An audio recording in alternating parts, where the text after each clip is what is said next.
श्री शिवाय नमोस्तुभ्यं भक्तों।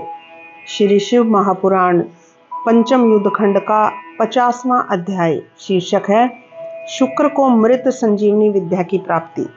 सनत कुमार जी बोले, हे व्यास जी, अब शुक्र मुनि ने मृत संजीवनी विद्या जैसे प्राप्त की थी वो वृत्तांत पूरा सुनाइए।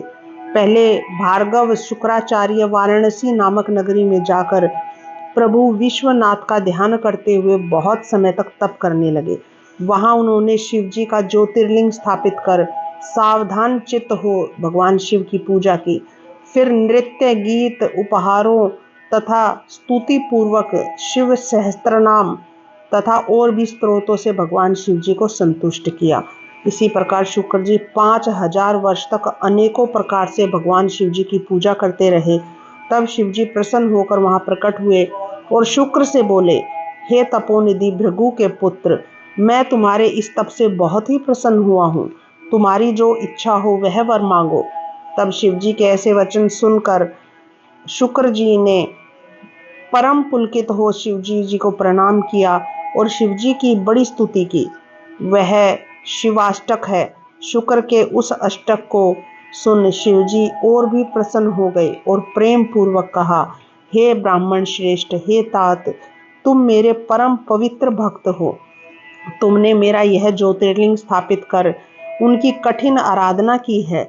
इससे मैं तुम पर बहुत प्रसन्न हुआ। जो मांगो वह मैं वर देने को तैयार हूँ।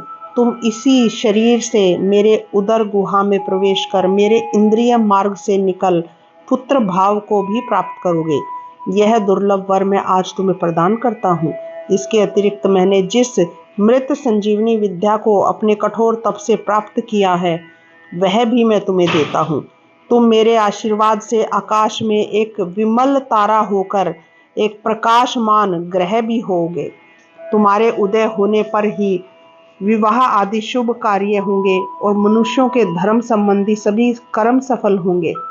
तुमने यह जो सुक्रेश नामक ज्योतिर्लिंग स्थापित किया है, जो मनुष्य इसका पूजन करेंगे उनके कार्य सभी सिद्ध होंगे तथा मनुष्यों के धर्म संबंधी सभी कर्म सफल होंगे। शुक्र को इस प्रकार के वर दे भगवान शिव उस पार्थिव लिंग में लय हो गए। हे व्यास जी, शुक्र ने जिस प्रकार वह मृत्युंजय नामक विद्या प्राप्त की वह मैंने तुमसे कह सुनाई। अब इसके आगे और क्या सुनना चाहते हो यह कहिए।